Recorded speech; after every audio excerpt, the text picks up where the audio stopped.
Souder, une opération apparemment banale. Et pourtant,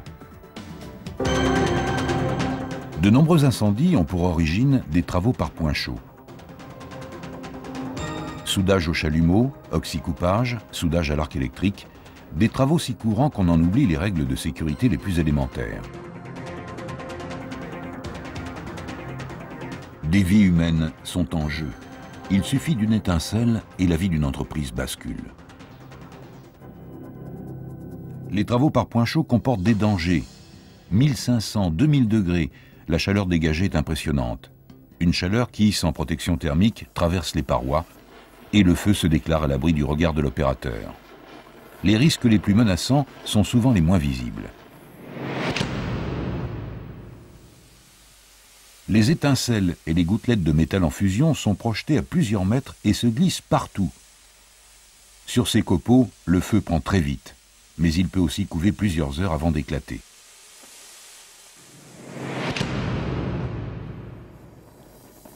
Cette canalisation sur laquelle travaille l'opérateur conduit la chaleur. Si un objet inflammable se trouve sur son chemin, c'est l'incendie.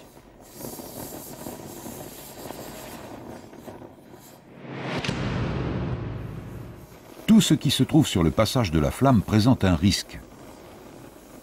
Cette ouverture qui aurait dû être colmatée est particulièrement traître. Un grave danger trop souvent oublié, c'est le transfert des gaz non brûlés à l'intérieur de la tuyauterie. Des gaz qui peuvent s'enflammer au contact de l'air si une extrémité est ouverte. Si les canalisations aux cuves contenant des gaz ou liquides inflammables ne sont pas correctement dégazées, l'explosion est inévitable. Étincelles, projection de métal liquide, chaleur transférée, risque d'explosion. Les travaux par point chaud présentent de multiples dangers. Ils nécessitent une prévention organisée.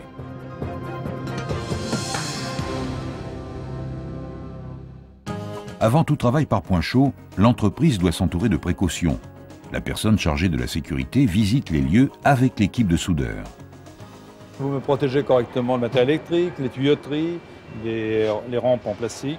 Vous éliminez tous les copeaux, tout ce qui peut brûler, tous les cartons. Vous protégez le rayonnage par une bâche unifugée. Vous éloignez le matériel. Matières inflammables, liaison avec les locaux contigus, tous les risques sont identifiés et les moyens de protection adéquats sont signalés. Nous avons constaté différentes choses à protéger. Une armoire électrique qui se trouve à proximité, une goulotte électrique en plastique, des canalisations, des cartons... Toutes les observations sont notées dans le permis de feu.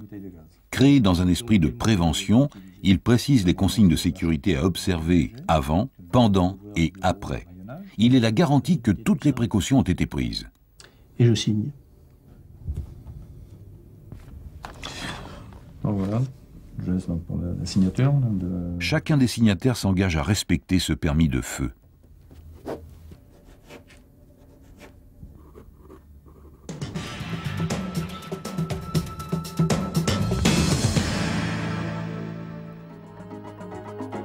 Conformément aux mesures prises dans le permis de feu, le lieu de travail est débarrassé des matières inflammables. Les objets encombrants ou impossibles à déplacer sont protégés par des bâches de protection contre le feu. Il faut recouvrir les fentes, les recoins, les socles des machines et protéger le sol si nécessaire. Le bon sens vous aidera toujours à trouver une solution. Ici, cette armoire électrique est protégée par un panneau de plâtre.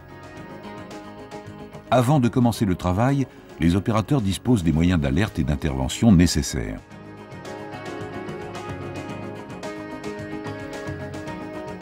Pour éviter toute explosion, il faut identifier le contenu des récipients ou canalisations.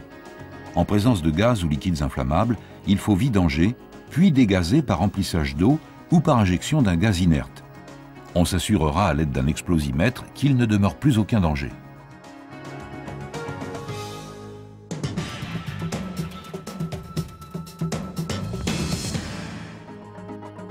L'opérateur porte des vêtements ininflammables, sans poche ni revers.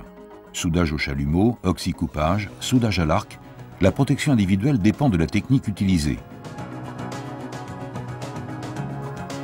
Ainsi équipé et masqué, l'opérateur ne voit pas l'environnement de son travail. Un aide, muni des moyens d'extinction, doit donc surveiller les opérations, prêt à intervenir en cas d'incident. Il sera également attentif aux émanations de fumée. L'environnement de travail est dégagé, les parties en contact avec le point chaud sont recouvertes par un matériau incombustible. Sol, machines, plafond sont protégés. N'oublions pas que la chaleur peut se propager de l'autre côté d'une paroi. On vérifiera les échauffements dans les locaux contigus. Avec toutes ces précautions, l'opération de soudage peut se dérouler sans danger.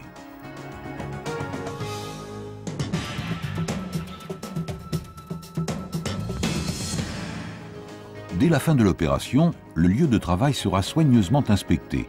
On vérifiera les zones localement surchauffées, sans oublier les locaux adjacents et tout le périmètre concerné par le transfert de la chaleur ou la projection d'étincelles. Les braises et les débris incandescents seront évacués. Il faut laisser un endroit propre et sans danger. Durant les heures qui suivent l'opération, le lieu de travail et les locaux voisins doivent rester sous surveillance. Zones exposées ou cachées, cloisons creuses, faux planchers, il ne faut rien négliger. Un feu peut couver pendant des heures avant de se déclarer. On attendra le lendemain pour remettre en place les matières inflammables qui ont été déplacées. Aucun travail par point chaud n'est banal. Une prévention organisée permet d'éviter le pire. Les mesures de sécurité sont consignées et approuvées dans le permis de feu. Avant, pendant et après, la vigilance est une garantie de sécurité.